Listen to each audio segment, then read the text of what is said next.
What role does the media play with respect to the loyal opposition?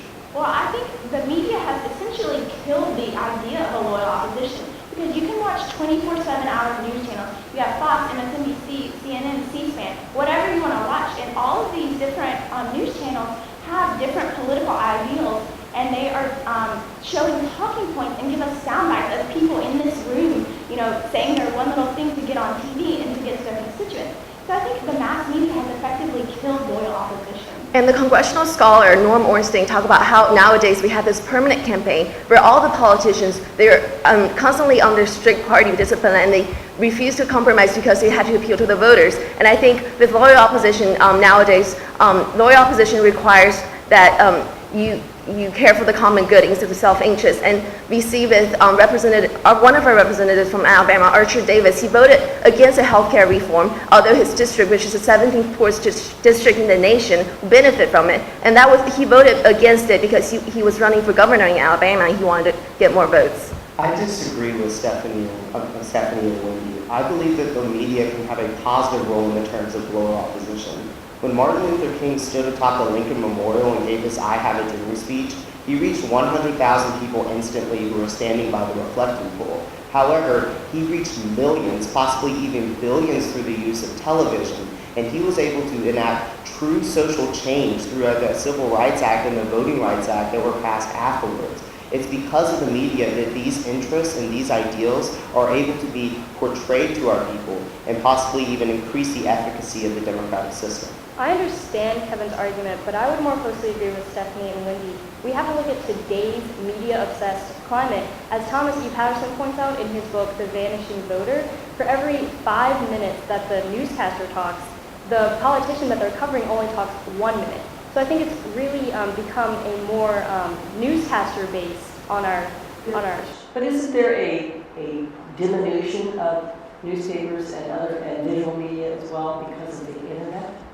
Yes, the internet, but I think one important thing to think about the internet is that although it does provide for this decline of the newspapers, we can contribute and we can look to the idea of the internet as fostering debate because it allows me to instantly debate with somebody in California about the issues of healthcare, about the issues of immigration reform or climate change. Yes, you see politicians using Facebook and Twitter and to inform their constituents and to advocate a certain legislation, and I think internet has really helped. But it's a real debate. I mean, aren't we just talking past each other a lot? Much the same kind of criticism that we would make of the mass media more generally. I would completely agree with you that the demise of the newspaper is really something bad for this tradition of debate like we see in the great Senate debates of the 1850s. Especially with Twitter limiting your message to 250 characters, we really see the demise of that great debate. We're back in right there. Thank you.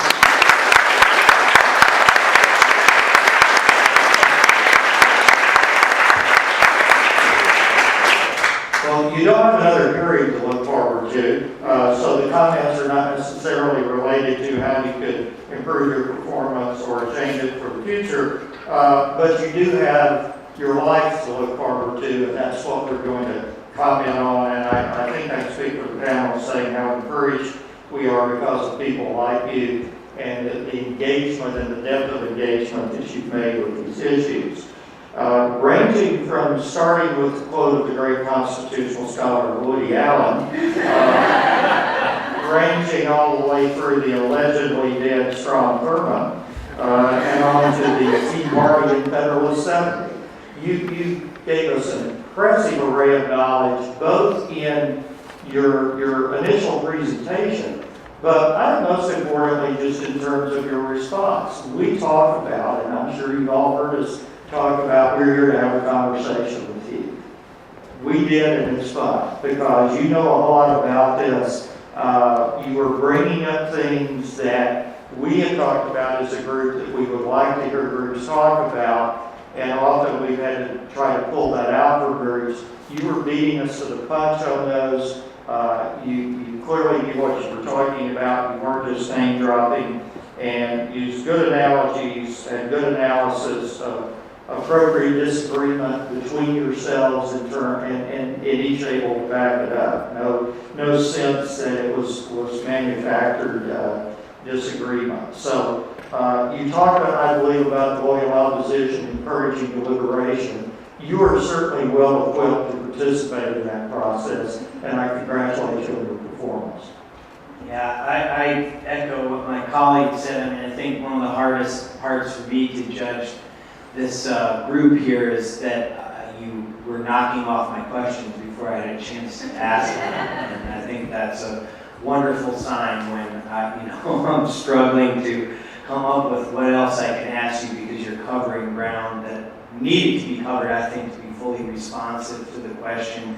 I think your paradigm of the loyal opposition operates within the process. That's such an important aspect of it, and that's how we have to decide. Somebody working within the process to make sure that the process is working, or is somebody just trying to bring the process to a crashing halt? And I think that you've articulated something that I will take away from today as a valuable, concise, succinct way to objectively identify, what's going on here. Do we have obstructionism or do we have loyal opposition? So I just really appreciate all the obvious thought that you put into this, and I wish you tremendous success in your future endeavors.